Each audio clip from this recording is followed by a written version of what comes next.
I have concluded. No, nothing on what I have ruled. Shri Mallikarjun Kharge.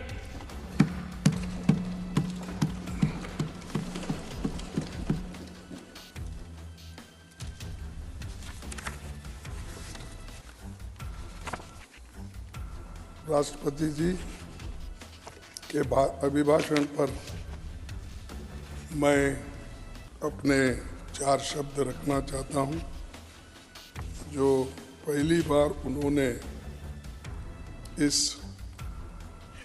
House में आके joint session को address किया और ये भी चुनाव से पहले उन्होंने सारी बातें कही और ये बहुत ही उनका जो बजट है उसको मैं उनका जो अभिभाषण है उनको स्वागत करता हूं और उसमें जो कमियां हैं मैं आपके सामने बोलने की कोशिश करता हूं। आप उतने ही संयम से और बीजेपी सरकार भी उतने ही संयम से सुनेंगे, ये मेरी आशा है। सर, मोदी जी के जो 10 वर्ष के कार्यकाल में उनके कुछ सवाल भी थे कि किस ढंग से पहले की सरकार काम नहीं की, इस अर्थ में भी शब्द थे और ये सरकार कितनी अच्छी काम की इसका भी विवरण उन्होंने दिया। लेकिन मैं यहां से शुरू करता हूं। ये हिमांशु वाजपेयी एक कवि है, उन्होंने कुछ कहा था, उन लाइनों को मैं पढ़ता हूं। न खाता न बही है, न खाता न बही है, जो तुम बोले वही सही है। न्यूज ये छप रही है, सब कुछ बिल्कुल सही है। सच पर एफआईआर क्यों, सच पर एफआईआर क्यों, रासू की मार क्यों, झूठ की जय जयकार क्यों, निष्ठुर है सरकार क्यों, मगर मेरे शहर के लोग, देश के लोग ये सवाल मुझसे पूछ रहे हैं। तो मैं यही पूछना चाहता हूं, एक तरफ तो आप अपनी बातों को बहुत सी अनेक उसको एडजेक्टिव्स लगाकर आप बोले, यहाँ सही है कि हर सरकार अपनी बात को राष्ट्रपति के माध्यम से कहलाते हैं, लेकिन इस राष्ट्र के जो निर्माता है उनको कभी भी हम नहीं भूलना चाहिए और समृद्धि के इस राह पर जाने के लिए सबको मिलके काम करना है। लेकिन सबसे जो लोग देश के लोगों को ऊपर लाने की कोशिश करते हैं, वो सबसे बड़े उसमें शिक्षा है और जब तक लोग शिक्षित नहीं होंगे और अपने हकूक को जानेंगे नहीं, संविधान के रक्षा करेंगे नहीं, तब तक इसका फल गरीबों को नहीं मिलेगा, निचले वर्गों को नहीं मिलेगा, जो कमजोर तबके के लोग उनको नहीं मिला। इसीलिए आज़ादी के बाद पंडित जवाहरलाल नेहरू जी ने यही काम किया, शिक्षा के लिए प्रथम स्थान दिया। उन्होंने कईयों प्राइमरी स्कूल से लेकर अपनी योजनाओं में हाई स्कूल, कॉलेजेस सभी और उसके बाद आईआईटी जैसे इंस्टीट्यूशन भी उन्होंने खोला और ये इंस्टीट्यूशन देश के विजन बने। और जब हम देश के लिए जो एक विजन बना के चलते हैं तो वो बहुत दिन चलता है, लेकिन उसको छोड़ के सिर्फ अपने ही काम पे पीछे जाता है। ये सब एजुकेशन, जो टेक्निकल एजुकेशन हो और इसका लाभ चाहे अपना मेडिकल कॉलेजेस हो, इंजीनियरिंग कॉलेज हो, एम्स हो, कुछ भी, इसका लाभ सबको मिलना चाहिए। इसीलिए तो एक तो संविधान में शेड्यूल कास्ट, शेड्यूल ट्राइब्स के लिए और ओबीसी के लिए भी रिजर्वेशन बनाया गया। लेकिन इसमें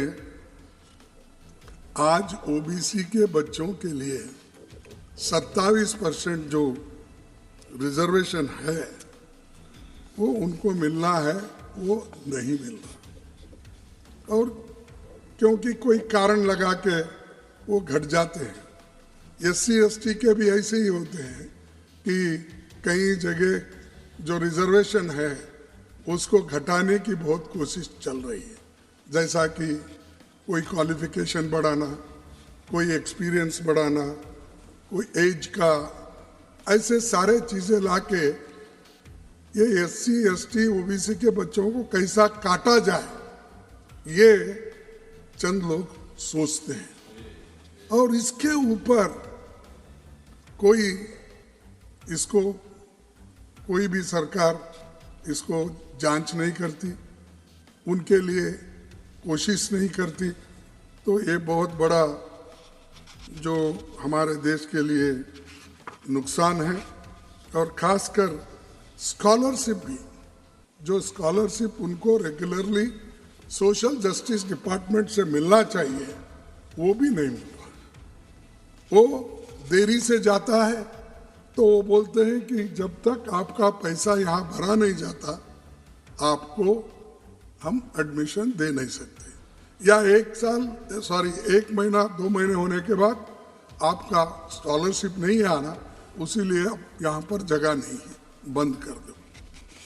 ये जो चीज़ें हैं, इन चीज़ों को मैं आपके सामने लाना चाहता हूँ। और पहले से ये मानसिकता है कि समाज में, मैं ये मोदी जी आए इसलिए ऐसा हुआ, ये नहीं बोलता हूँ, कि ये समाज की एक मानसिकता है। धार्मिक मानसिकता बोलो या ऊपर नीचे का बोलो, ये सब में है। लेकिन मुझे समझ में नहीं आ रहा कि एक आदमी जो अपने आपके बहुत इधर इधर, पहले तो वो कांग्रेस में थे, एक चीफ मिनिस्टर अब बने, जरा आजकल वो बहुत आपके लाडले बने। और उनका कहना है, मैं दावे से कहता हूँ कि उन्होंने बाद में उसको किस ढंग से समाज में कहा मालूम, इसमें मेरे उच्चार में थोड़ी कमी ज़्यादा हो सकती है, जितना मोदी जी खुद उसमें संस्कृत में बोलते हैं, उसमें बोलने में मुझे थोड़ी सी तकलीफ होगी, फिर भी आपको जनता को समझाने के लिए। खड़गे जी, you are aware that when we refer to a constitutional office in this house, you will keep that in mind also. हाँ, You will keep in mind the rule that how and under what circumstances we raise issues about a constitutional office holder.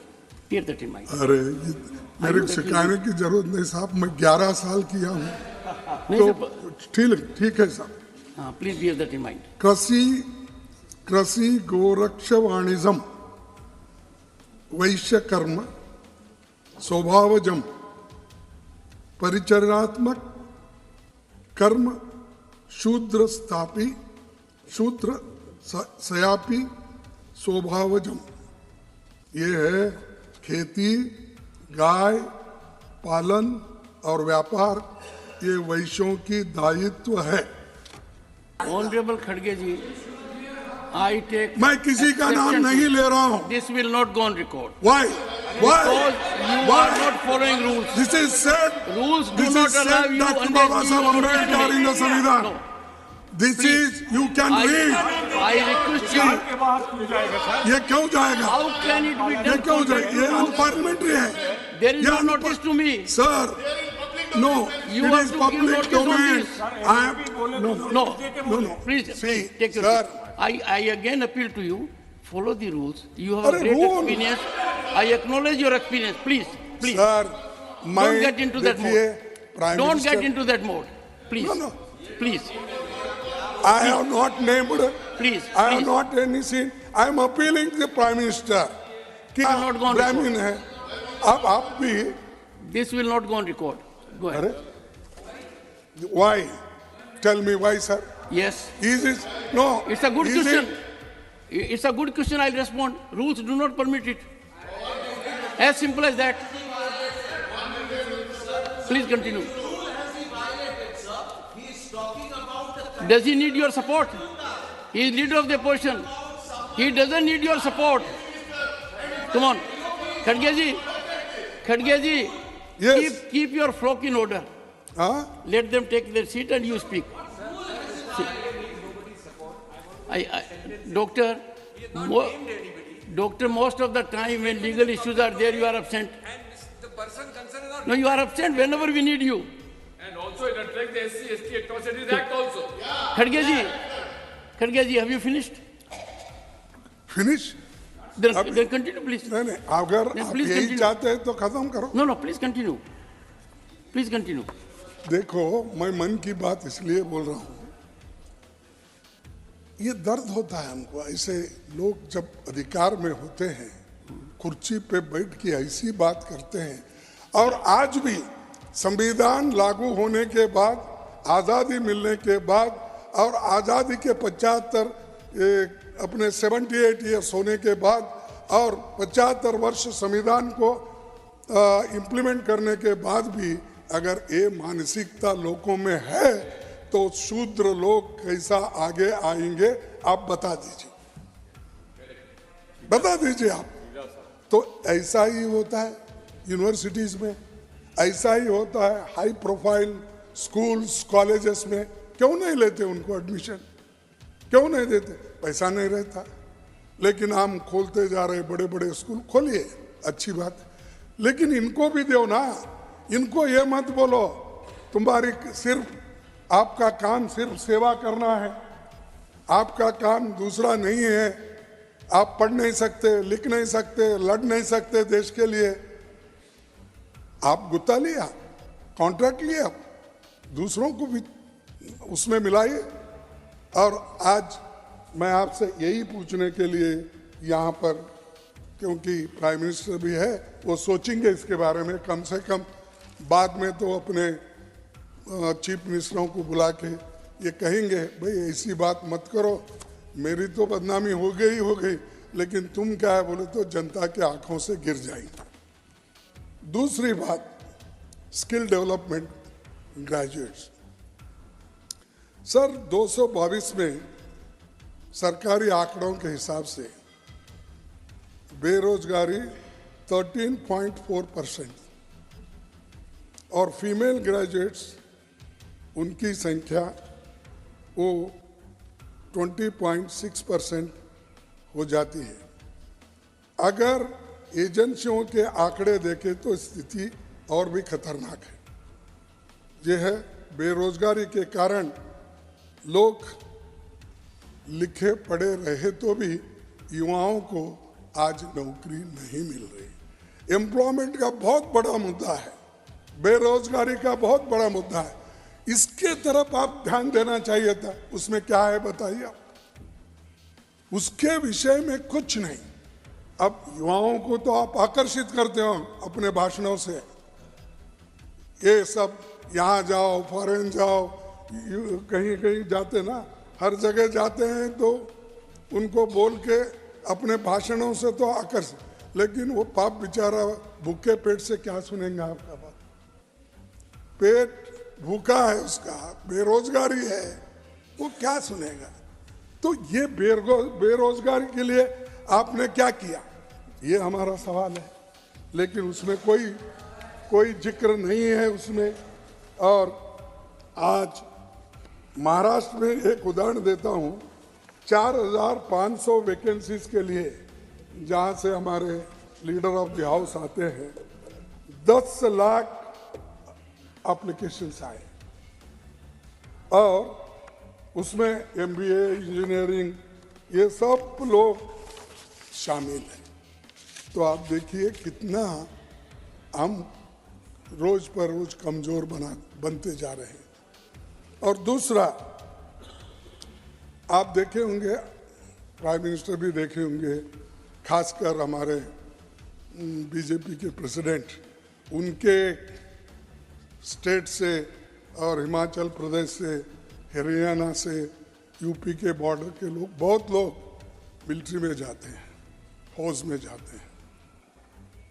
तो Israel के एक agency ने जब application बुलाए तो हमारा युवा कहता है यहाँ बेरोजगार रहने से अच्छा है मैं इजराइल में काम करते हुए मरना पसंद करूंगा।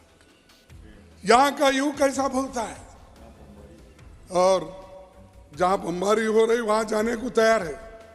यूपी का कहता है, वो ये कहता है अगर मुझे यहाँ अच्छी तनख्वाह वाली नौकरी मिल जाए तो कभी इजराइल नहीं जाऊंगा। ये मैं नहीं कह रहा, जनता कह रही, युवा कह रहे हैं। तो आप इनकी जो बात करते हैं, आज पब्लिक सेक्टर्स भी आप खत्म कर रहे हैं। Public sectors most important for reserve class, वो SC हो, ST हो, OBC हो, इकोनॉमिकली वीकर सेक्शंस हो, हम एक पब्लिक सेक्टर्स हो एक के बाद एक खत्म कर रहे हैं। उससे नौकरियां भी खत्म हो रही। सरकार में कम से कम सब मिला के मैं बोलता हूं, चाहे वो रेलवे के हो, चाहे वो पोस्ट ऑफिस के हो, चाहे पुलिस के हो, चाहे केंद्रीय विद्यालय के हो, चाहे सेंट्रल यूनिवर्सिटी के हो, ये सभी मिलाए तो aided institutions plus government institutions आज नियरली 30 लाख वैकेंसीज हैं। तो आप 10-12 हजार को रिक्रूट करते हैं और उसका एप्लीकेशन हमारे प्राइम मिनिस्टर के हाथ से दिलाते हैं। वो तो रूटीन कोर्स है, कोई अंडर सेक्रेटरी भी दे सकता है, डिप्टी सेक्रेटरी।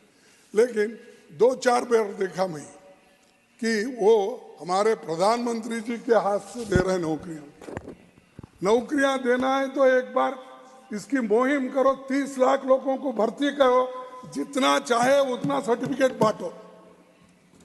हम उस कहेंगे भाई ये ठीक है इतना, लेकिन 30-30 लाख वैकेंसी खाली और हम उसको उधर नजरअंदाज हम कर रहे हैं।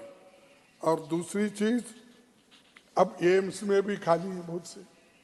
मैं पूरा अगर बोलते जाऊं बहुत लंबा हो जाएगा, इसीलिए परसेंटेज बोलूंगा। आज एम्स की वैकेंसी रेट 41% है और 20 में 7 अस्पताल में स्टाफ की कमी है।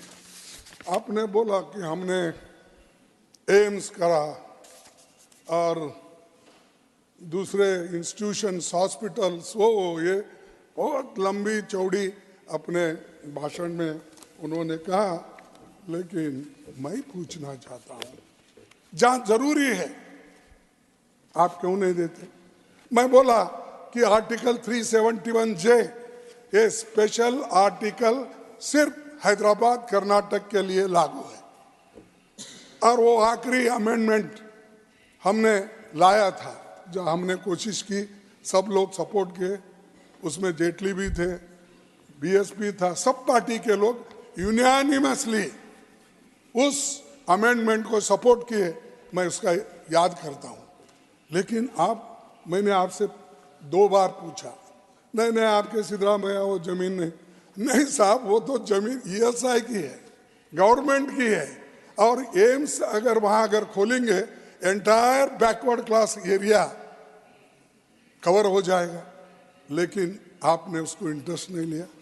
आप ऊपर से तो देखे होंगे, क्योंकि आपकी विमान 1-2 बार वहीं से आ गई, और परसों भी आप 15 दिन पहले वहाँ उतरे गुलबर्गे में अपनी कॉन्स्टिट्यूंसी में। खैर अभी मेरी कॉन्स्टिट्यूंसी नहीं रही, वो आपकी कॉन्स्टिट्यूंसी रही है, वहाँ उतरे, लेकिन कोई फायदा नहीं। उसमें रेलवे वो भी रुक गए काम, एम्स बनाने के रुक गए।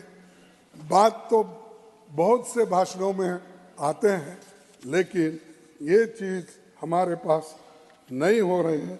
इसके लिए भी मैं आपसे निवेदन करता हूँ कि देख लीजिए इधर। अब निवेदन करके भी फायदा क्या है, आखिरी स्टेज में देखेंगे कल क्या होगा, और उसके बाद में बात करूँ। लेकिन ये याद दिला रहा हूँ, पिछले की बातें भी याद दिला रहा हूँ, आगे आने वाली सरकार को भी, कोई भी हो, हम आओ आप आओ कोई भी आओ, उनको भी ये रास्ता है कि सोचने का कि बैकवर्ड एरिया में किन किन चीज़ों को आज क्या बोले, नहीं, प्लीज कंटिन्यू। ये क्या होते हैं, मोदी साहब जब आते हैं बहुत एक्टिव होते हैं। नहीं, मोदी साहब गए, उनके साथ ही पीछे आते हैं, कोई बैठता नहीं। आप देखो पार्लियामेंट में देखिए, यहाँ भी देखिए, आप चले लिसनिंग टू यू, 2 मिनट में पूरा खाली। Please continue. अच्छा नहीं साहब आप मत जाओ, लोग उनके मेंबर्स जाएंगे, लेकिन आप मत जाओ मेरा होने तक। सर, और एक प्राइवेट सेक्टर की बात करता हूँ। ये बहुत बड़ा चोट गरीबों को लग रहा है, और इसमें क्या होता है, ये प्राइवेट सेक्टर में जो बनाते हैं प्राइवेट सेक्टर्स, उनको सरकार की हर मदद होती है।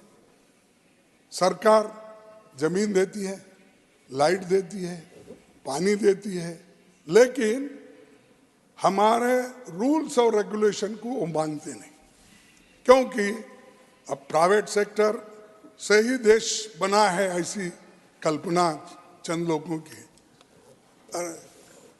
पब्लिक सेक्टर पहले आई तभी देश का सुधार हुआ, और आज प्राइवेट सेक्टर हमारे बैंक से पैसे लेते, हमारी इलेक्ट्रिसिटी, हमारी जमीन, ये लेकर भी गरीबों को नहीं लेते, सिर्फ अपने रिश्तेदारों को, अपने कम्युनिटी के लोग, और उनको जो होना उनको लेते हैं। बाकी के लोगों को डेली वेजेस पे, कॉन्ट्रैक्ट बेसिस पे लेते हैं, उनका पेट, एक दिन की रोटी भी उनको नहीं मिलता।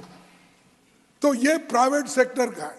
यस, हमने माना है कि इस देश के एक नीति बनी हुई थी, private sector, public sector, joint sector, cooperative sector, सभी सेक्टर है, लेकिन ये सेक्टर में ज्यादा फायदामंद ये पब्लिक सेक्टर का। आज पब्लिक सेक्टर धड़ाधड़ बंद हो रहे हैं, कोई पूछने वाला नहीं। पहले ट्रेड यूनियन वाले भी बड़े एक्टिव रहते थे, हमारे जमाने में थोड़ा कुछ हुआ सब लोग झंडा लेके जाते थे, अब वो भी कहाँ हो गए, किधर गए मालूम नहीं हो रहा। तो इसलिए ये प्राइवेट सेक्टर को आप जो ज्यादा जोर दे रहे हैं, उसके बजाय पब्लिक सेक्टर को आप जोर दीजिए, पब्लिक सेक्टर को मदद कीजिए और उसको जिंदा कीजिए, रिजिन्यूएट कीजिए। उसमें कुछ कमियां हैं तो आप उसको इंटेलिजेंट लोगों को डाल के उसको बढ़ाइए, उसके बजाय ख़त्म मत करो।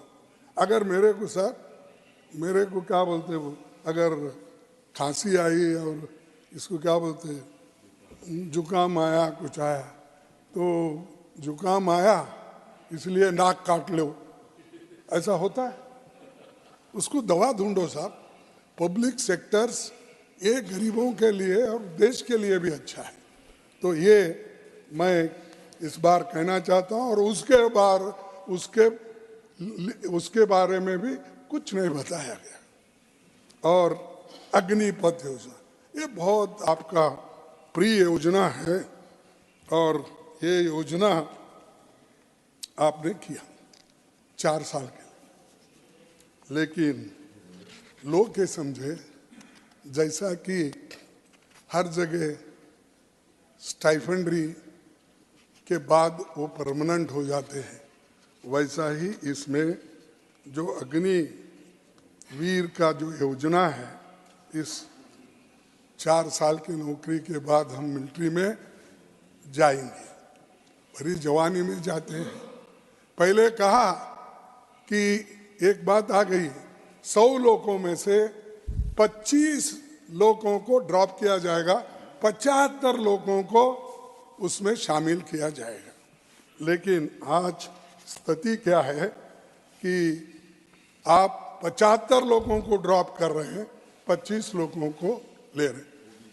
और मैं ऑथेंटिक बोल रहा हूं, चाहे अभी बाहर आया कि नहीं स्टेटमेंट, हाल ही में जनरल MM नरवणे ने बताया कि अग्निवीर स्कीम सिर्फ आर्मी के लिए आने थी और उसमें 75 रिटेंशन और 25 रिलीज पॉलिसी का प्लान था। लेकिन बिना किसी से बात किए, सलाह किए, मोदी जी ने एक स्कीम एयरफोर्स और नेवी पर लागू की और इसमें 25% रिटेंशन हुआ, 75% रिलीज पॉलिसी का रूल बना है। आप बोलिए ये तो मेरा नहीं, वहाँ काम जो करते थे, वहाँ जो जनरल थे, वैसे लोग बोल रहे हैं। तो ये जो आप कह रहे हैं, तो वो परेशान हैं अग्निवीर के लोग, और वो ये कह रहे हैं ये बेहतर है, ये बेहतर दिनों की आस लगाते हुए, यानी अच्छे दिन बोले ना साहब, जो प्राइम मिनिस्टर साहब बोलते थे अच्छे दिन, ये अच्छे दिन, बेहतर अच्छे दिनों की आस लगाते हुए हबीब, दिनों की आस लगाते हुए हबीब, हम बेहतरीन दिन भी गवाते चले गए। और उनके जो बेहतरीन दिन थे, जो जवानी थी, वो भी लूट गई, खराब हो गई। तो 4 साल बाद उन जाना पड़ा। तो ये एक तरफ है, और दूसरी तरफ महंगाई, महंगाई की मार। तो आपको तो जानते हैं, लेकिन आप किसान हैं, वकील हैं, घर भी देखते हैं, सब भी आपको तो बहुत मालूम है, लेकिन थोड़ा सा समय मुझे थोड़ा दीजिए। देखिए साहब, छोटी छोटी चीजें हैं, आप बोलेंगे ये क्या है, टमाटर, प्याज, दूध, ग्राउंडनट, ऑयल, आटा, चावल के दाम 2 गुना हो गए, घट गए नहीं, डबल हो गए। अरहर, हर खबर पाइए सीधा अपने मोबाइल पर, हर खबर